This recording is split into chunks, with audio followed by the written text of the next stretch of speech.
If you're watching this video, then like me, you're trying to build your online presence. And I suspect that you fall into one of these categories. One, you have cold feet. You know you want to build an online presence, but you're a bit scared to start for whatever reason. You're just having cold feet about starting. Two, you want to build an online presence, but you don't know how to go about it. You don't know where to start. Um, there's a lot of advice online. You don't know which one to take.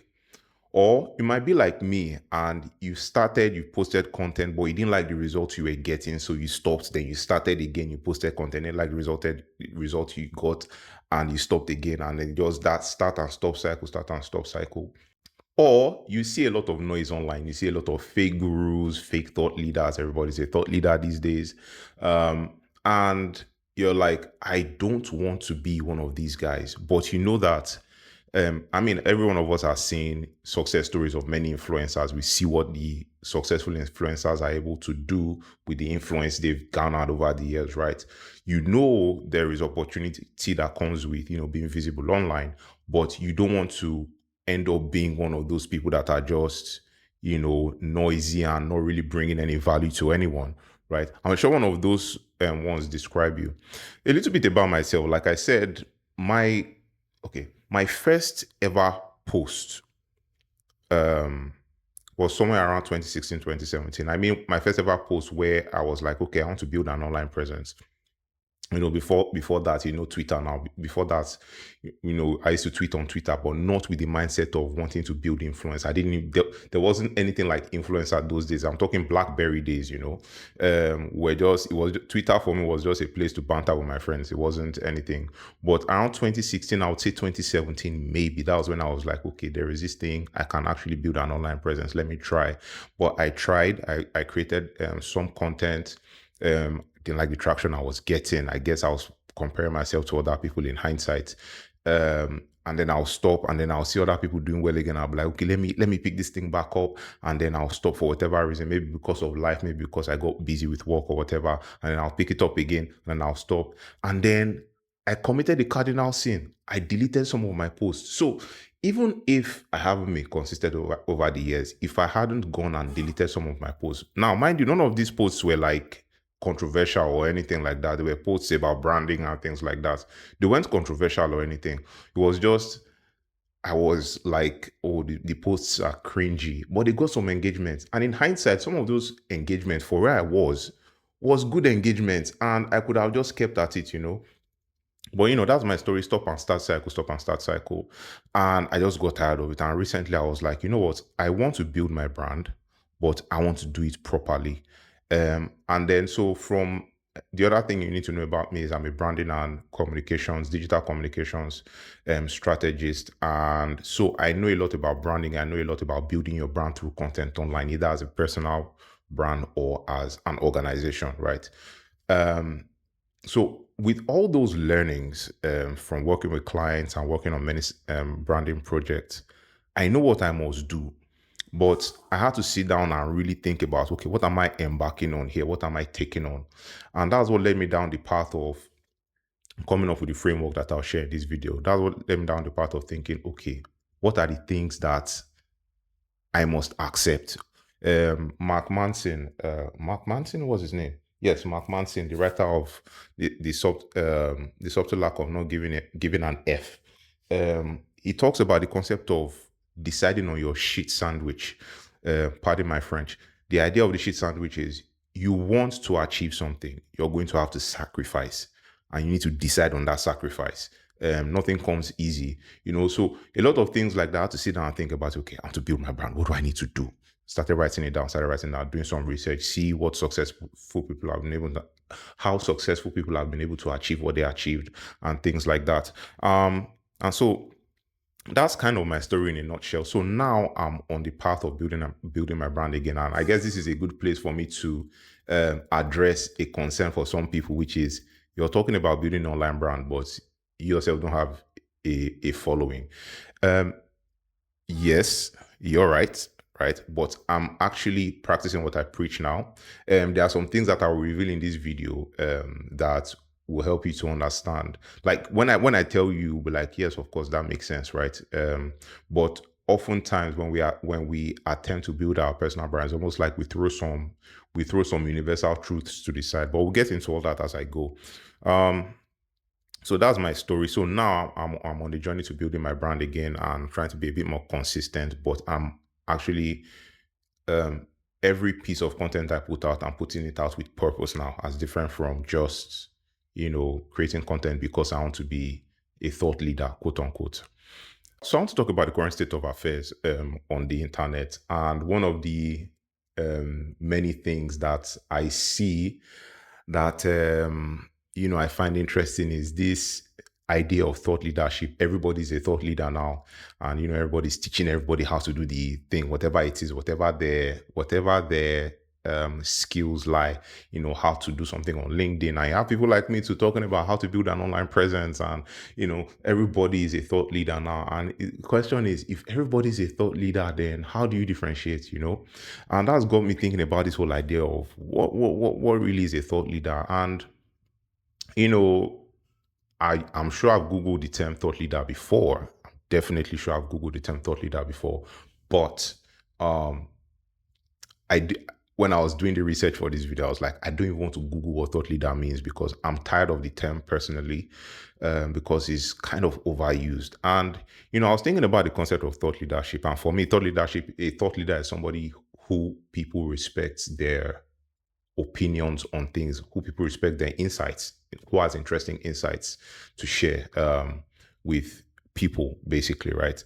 And I've thought about it. I'm like, there are many routes to thought leadership, because everybody wants to embody the guru, the person that knows, I'm the branding and digital communications expert here. Let me show you how to do the digital communications thing. And it's like, okay, yeah, but there are other paths to thought leadership, because if the idea is for me to share interesting insights, I thought about it. I don't have to be the source of the insights. The people often overlook the concept of curation, right? Which is another powerful way to share insights with the world. So, for example, you have um, the news agencies, all the multi-billion, possibly multi-trillion-dollar industry. Where if you calculate the amount of years um,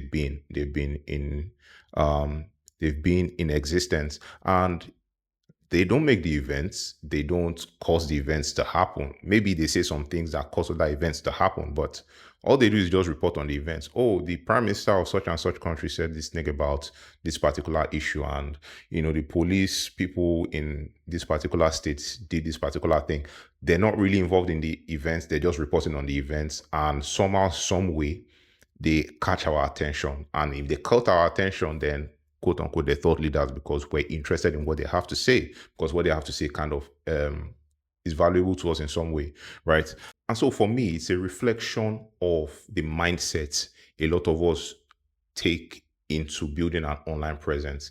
So you either want to build an online presence, so you become an influencer, and when you become an influencer, you can get a lot of financial opportunities, or you become a recognized industry leader in a particular field, and you're invited for shows, and then you get a lot of visibility from that, and a lot of opportunities come that way. Or you want to build an online presence for your brand so that you can sell a lot more and all of that. No problem about wanting the outcome, but understand that the outcomes are the outcomes. The outcomes shouldn't be the goal. So what do I mean by that? One of the things, so there are two universal truths, or there are two foundational truths to the framework we're going to learn today. Which one of them is that everything you're looking for is on the other side of a healthy relationship with an audience. What do I mean by that? You want to become an influencer, you want to get brand deals, you want to speak on stages and be recognized as a professional in your field, you want to sell a lot more products. You get those outcomes by leveraging a relationship with an audience. So you build a relationship with an audience, right?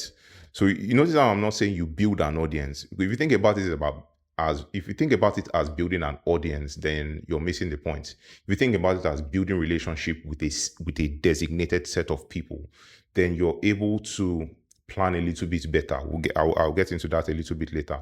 But when you build a relationship with an audience and the audience gets big enough and they love the relationship as much as you love the relationship, now people want to tap into what you have, because having an audience that, or having an audience's attention, is what a lot of brands look for. And interestingly, they're willing to spend a lot of money on people who already have the audience, but not willing to spend a lot of money on building an audience for themselves, which is weird to me, but that's by the way.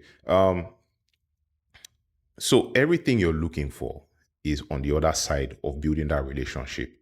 So in your head, when you're thinking about how to build an online presence, drop the idea of online presence. Just think about how to build a relationship with an audience, right?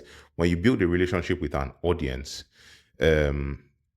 now you have an asset. That's the asset that you leverage for all the other things you want to gain from it, right? And that's one of the foundational truths. The second foundational truth, I think this one everybody will understand this. It takes time to build online presence. It's not something you can do. I see, oh man, some people put out a job post on, so they want to advertise that they're hiring for a social media job or a content strategist, and they say things like, we want to have 1 million followers on our social media channels by the end of the year or in 6 months time.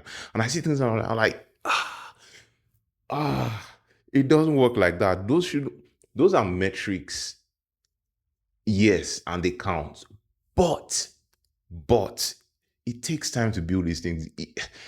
Anybody that knows what they're doing, right, they will look at that and they'll probably be turned away, and then people will come and say, these social media people are a bit too proud, Jerry. They are working for the white man, because a lot of people in the industry are just focus their attention on working with people abroad and get paid in extra, in foreign currency, rather than having to slave for somebody who doesn't understand the idea that building an audience, it's not about getting many followers or all of that, and then, so let's even take that person that says, okay, yes, I want 1 million followers by the end of the year. They're probably thinking, if we post every day, people will follow us. But what are they posting? They're posting things that nobody cares about. And at the end of the year, you have 365 posts that resonates with no one.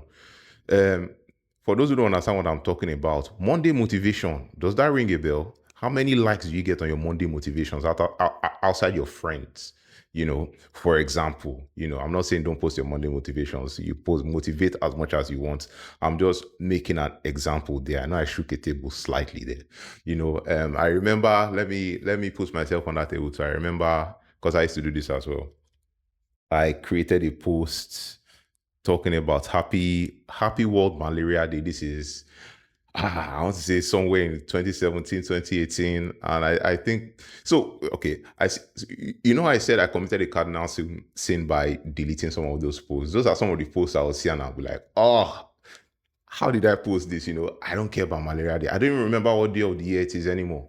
It was just one of those, I need to post content. Okay, today's Malaria Day. I saw somebody else post Malaria Day and I posted World Malaria Day, So do you see the kind of thinking there? So the second cardinal truth, sorry, I went on a tangent. The second cardinal truth is that it takes time to build online audience. For those who don't know, there is a guy called Mr. Beast. Mr. Beast is arguably the biggest content creator in the world. He has hundreds of millions of views on his videos, on each YouTube video he drops. And his advice for beginners is that your first 100 videos are not going to do anything, right? So the advice he can give you is that for those 100 videos, don't focus too much on making perfect videos. Just create a video, and then in the next video, do something a little bit better than you did in the last video. And just do that 100 times, right? Because your first 100 videos, nobody will care. Another way to do that, so we can now extrapolate that to the whole internet, which is like, okay, I want to build an online presence, but what I'll tell you off the back of what Mr. Beast says is you need to think in decades. I had another creator who also has quite a big following. Nowhere near Mr. Beast. Mr. Beast is a freak on his own. But He also has millions of followers. Ali Abdal, if you know, you know. You can check him on YouTube. He's he has a YouTube creator program where he takes people from beginning, like beginner YouTube creators, to like people who can actually live off their YouTube. And he says you have to be willing to be in it for 3 to 5 years to even get anything out of it in the first place, right? Not to say you're going to get absolutely nothing in 3 to 5 years. It's just, all those big things you want to start getting influencers and all of that. It takes a little while. You might get it in a year. You might get it in 6 months. If you get it in 6 months, you are a freak of nature. And, let me know, because I'd like to take notes. I'd like to know what you did. But the point is, you need to think in decades. You need to think about it as something that it's not something you start and stop. It's like a continuum. You continue going. It grows with you, if that makes sense, either as a business or as an individual. So, which is why I have a problem with the grow 1 million followers by the end of the year. Like, that is not realistic. You should be thinking about the activities you're going to do to engage other people rather than the followers, or because if you focus on activities that people find engaging, activities that people find interesting, then you will pick their attention. And if you can prove that you can bring it over and over again, as somebody valuable, then they will stick around. Let me give you an example. And I'm going to use the food industry as an example here. Please, I'm going to say some things. Please, I'm not calling anybody out. So don't come for me. Okay, so there are two cooks. One's name is Hilda Bassi. The other person's name is Ade, right? Both of us make about the same level of quality of food, let's say, right? And I want to build an online presence. Hilda wants to build an online presence, right? And then I decide that I'm going to be creating content about recipes, right? I'm going to show recipes online, and some people like it. I create recipes. I show people that I'm cooking, and that's fine. I get some followers. And then Hilda, out of nowhere, decides, hey, I'm going to break the Guinness World Record. Yeah, I'm going to cook for the longest time. What's the last record? Okay, yeah, we're going to break that record. Which one of them is more interesting? There are many people that do recipes online, but there are very few people. Well, since Hilda did it, now everybody wanted to break records for the next couple of years. I think that has died down a little bit now, but you get my point. So that's thinking about, okay, engaging, like, and it requires a little bit of bravery to be able to pull that off, to be honest with you. Next, I want to talk about the required mindset shift for building an online presence. And I'm going to present it as transactional versus relational, right? Like I said before, we approach building an online presence from the point of view of what we want, right? So I'm going to create content so that I become an influencer and I can get opportunities and money and whatever. I call that transactional, right? You give to get, but we need to think about it in terms of relationship, like I said before. So that's transactional versus relational. So relationship with an audience. So what can I do to build a relationship with an audience? And when you think about it that way, you don't think about content from the point of view of, I have to post content every single day. No, you think long term. I want to build a long term relationship with this defined set of people. What are the activities I can take on, or what are the activities I can embark on? Is that the right word? To build a relationship with them, and plan your set of activities like that. Notice I didn't say plan your content based on that, because if you think about it in terms of content, then you might be narrowing your focus a little bit too thinly, and you will miss out on potential opportunities, right? If you think so, the difference between me, the cook, and Hilda, the cook, was I was thinking in terms of content. I'm going to do recipe for my online audience, right? But Hilda was thinking, I want to do an activity that people find interesting. I want to do an activity that will really that will really make an impact, that will make a dent, right? Of course, in recording the whole event of breaking the record and the story and everything that led up to her breaking the record, she was creating content. But if she was thinking in terms of content, then she would just have created maybe recipe videos or vlogs or whatever.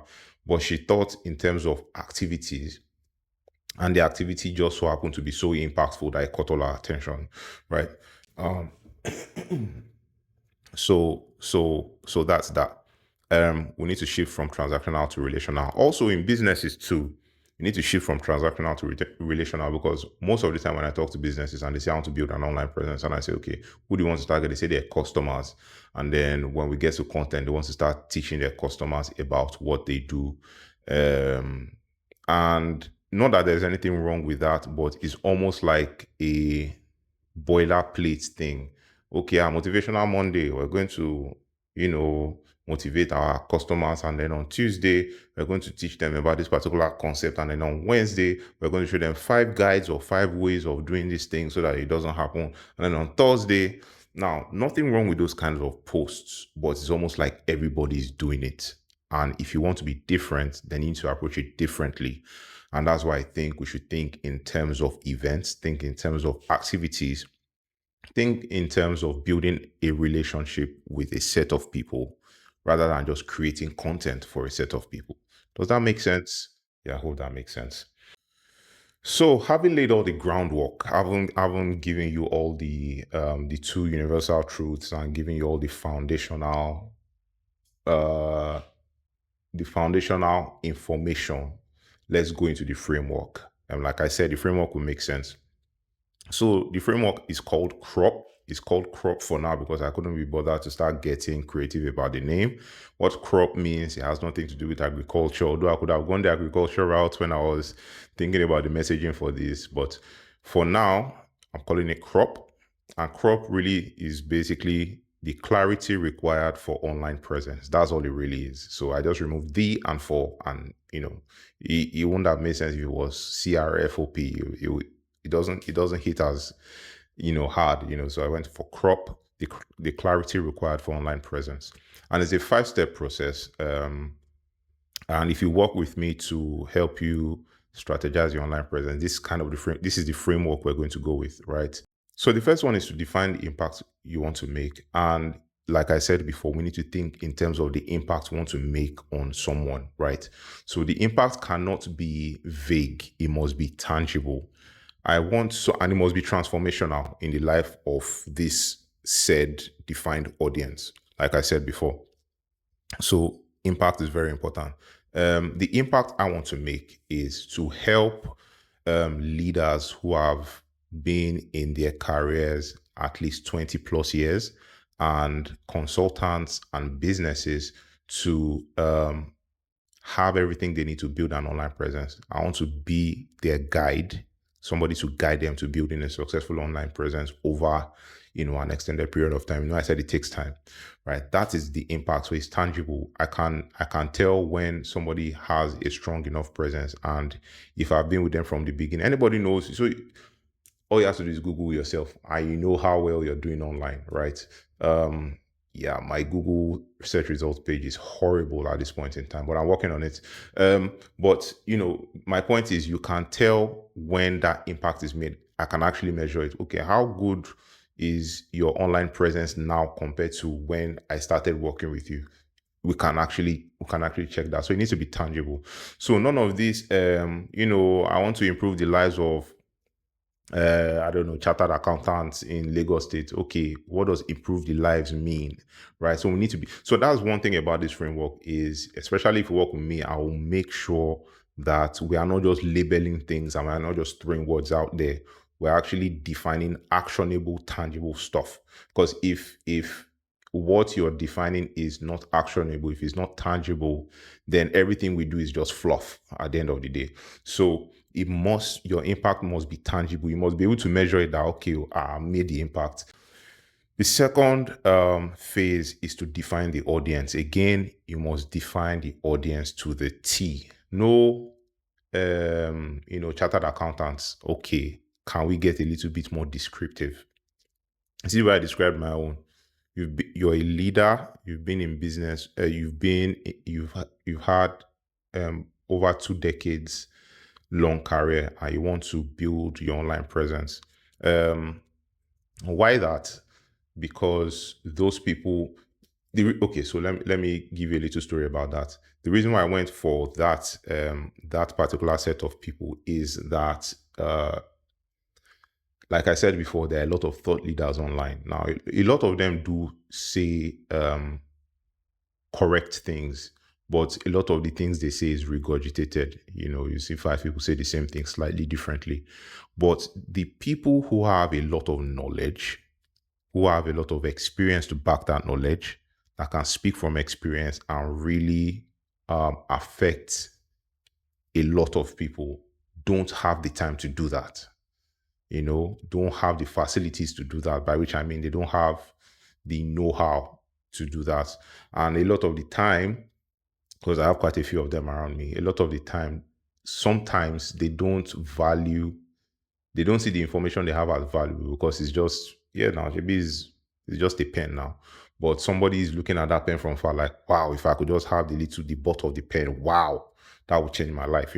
So that's the reason why I see them as like the missing voice. There are a few people who do that, who are online and are using their voice, but there are many. There are many people who are experienced and have tasted enough of life to have something tangible to say, something valuable to say, but they're often quiet. And I want to kind of bring them, to the playground, quote unquote.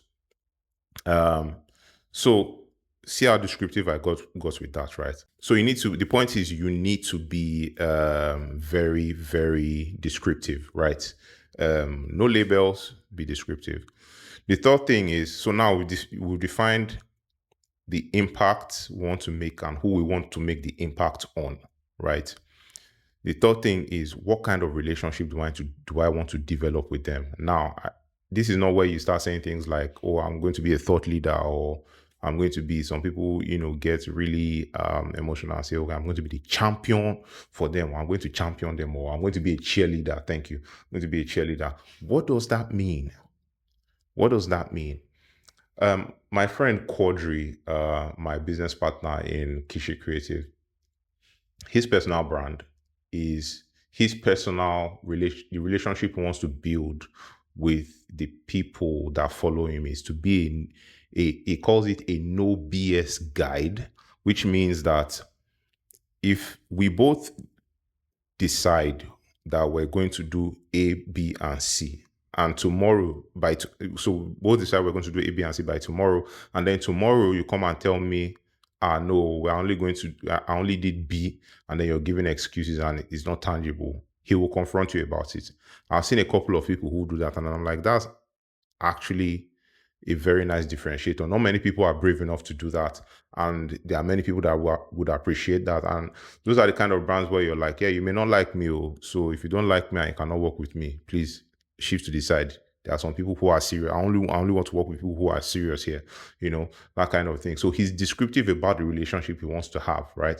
So we're not throwing out labels here. Like, you need to be descriptive. So if you work with me and you say, oh, okay, I want to be a cheerleader for my people, okay, what does that look like? What are the activities you're going to do that um that qualify that word cheerleading, right? What does that mean, right? And what does that relationship look like? In the good times, in the bad times, what does that look like? We're going to define that. You need to be very descriptive, like I said. And then when now we have the impact we want to make, who we want to make it on, the nature of relationship we want to build with this person. Now we're looking at, okay, what are the set of activities we're going to engage in to build our relationship, right? So again, you see how we're thinking in terms of activities, and we're not thinking in terms of what content are we going to create for them. What kind of activities are we going to create? Just for us to think a bit wider than just content. Pastor Sam Adeyemi has the leadership thing he does with Daystar, right?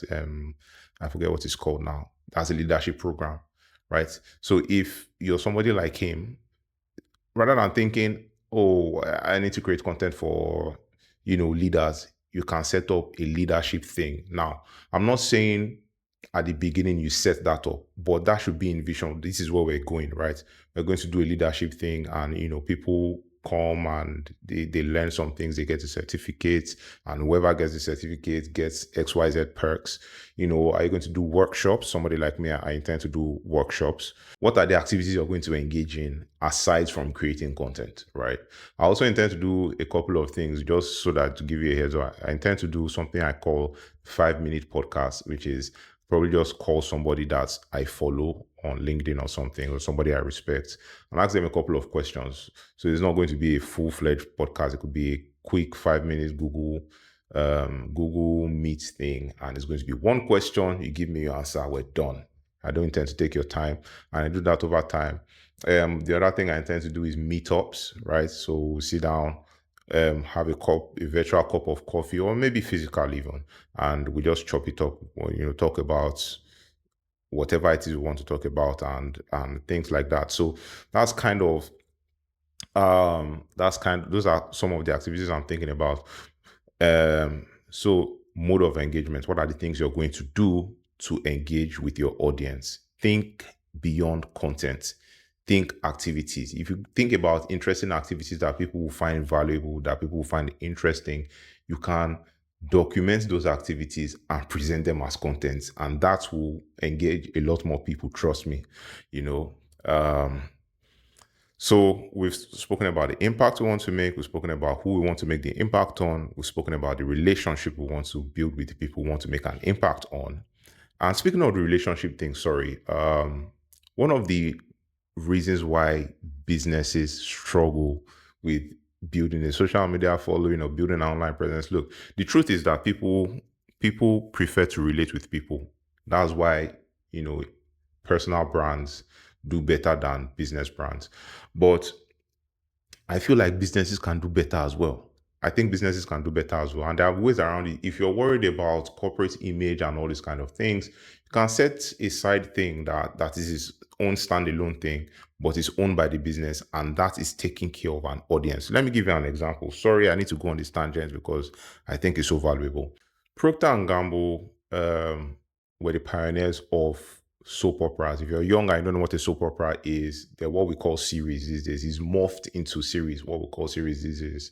And they were the pioneers. Then I think they were called serials, right? And the reason why they started soap operas was because they wanted to sell soap, hence the name soap opera, right? They wanted to sell soap. I think their product line was laundry soaps and some dishwashing soaps. I don't know if there were any other kind of soap bathing. So I'm not sure about that, right? And whoever in there had the genius idea of thinking, okay, who are our target audience? Our target audience are housewives, who are also homemakers.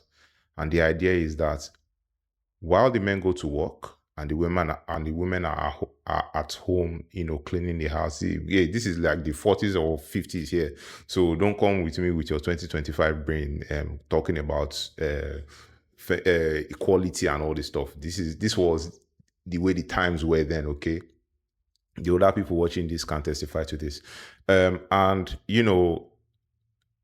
the idea was that while they were making the home, while they were tidying the house, they needed something in the afternoon when they were done. They needed something to relax to.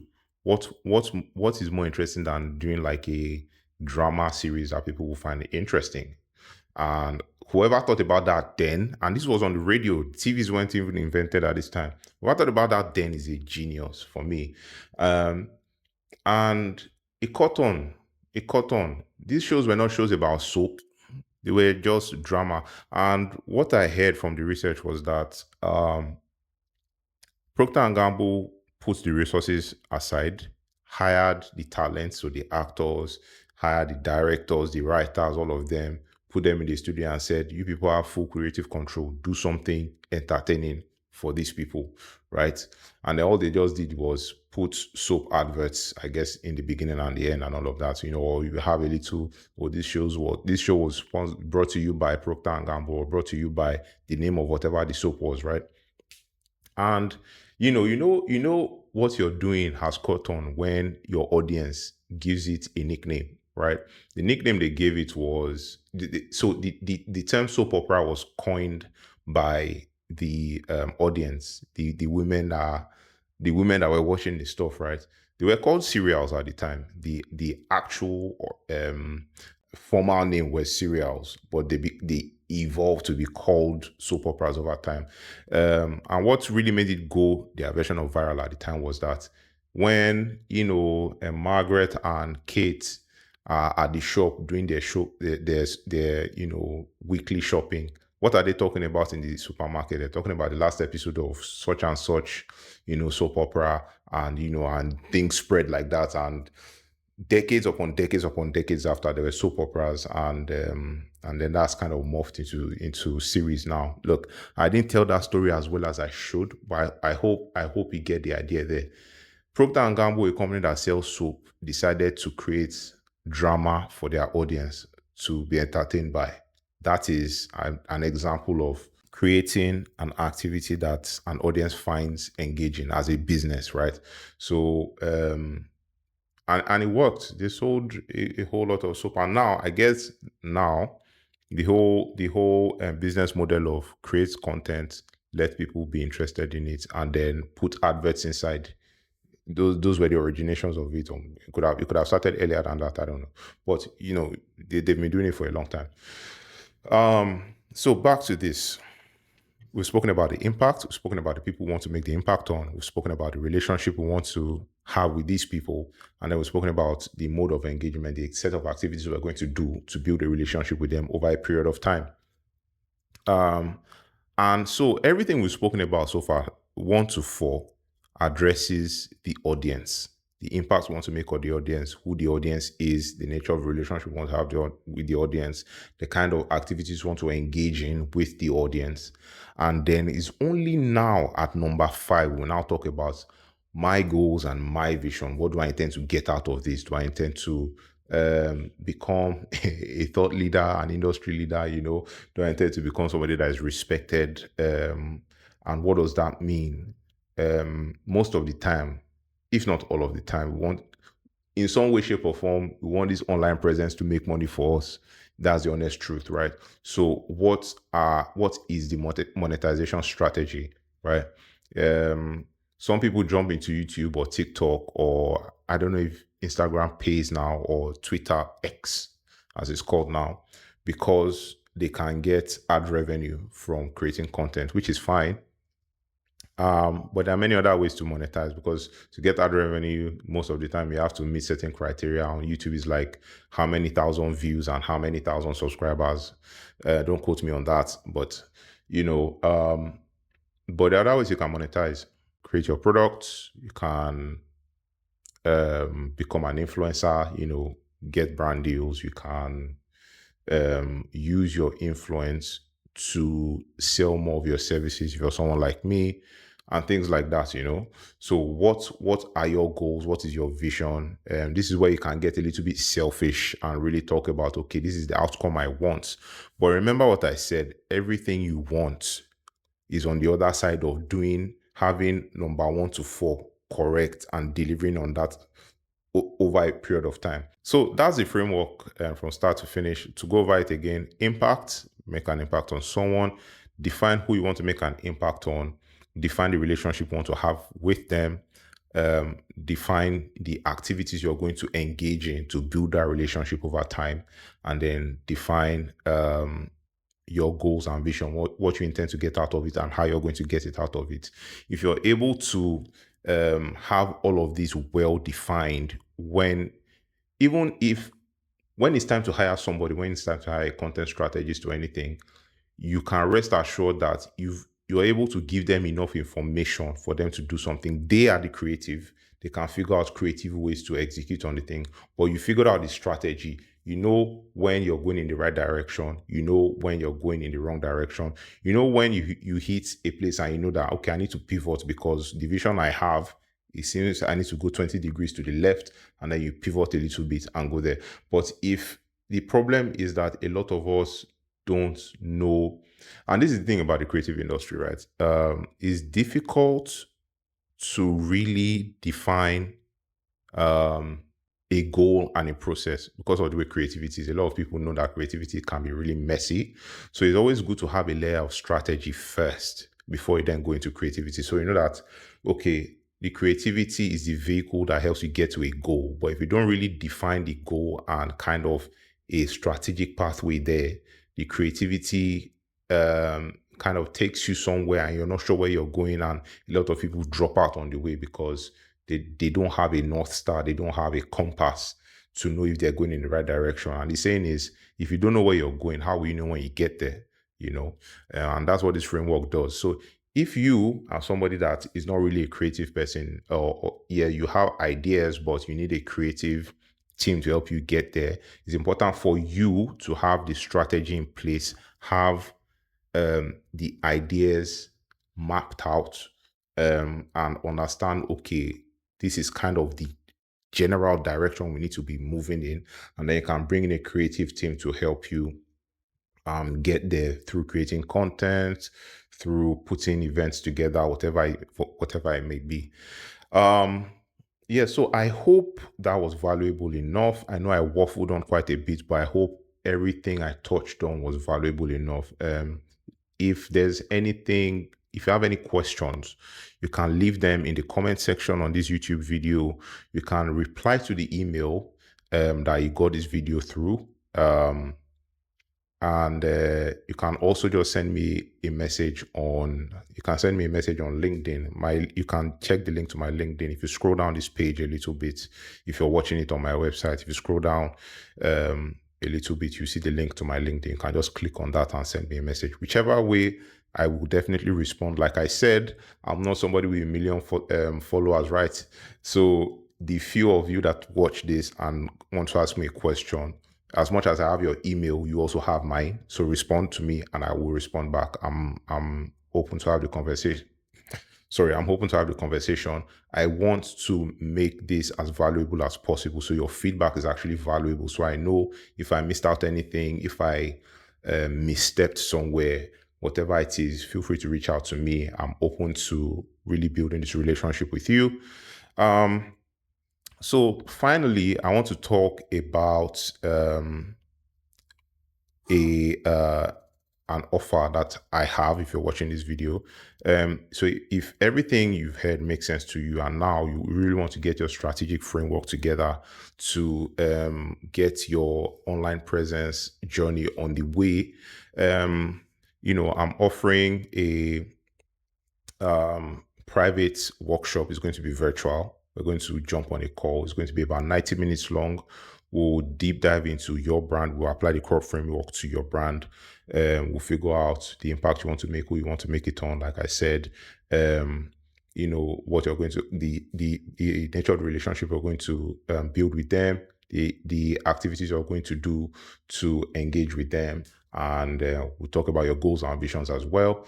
And then from there, that's the beginning of a relationship. If you have questions about, okay, how to hire a creative team or something, like you want me to help you pick a creative team, something like that, that's no problem. I can walk with you through the journey as well. Yeah, so you can click the link below as well. We'll take you to tell you more about the private workshop. I'm calling it the private lab because Clarity Lab, private lab. So I'm open to do it for one-on-one. I'm also open to do it for business people. So if you have a group of people in your business and you want me to do like a private workshop for your business, reach out to me too.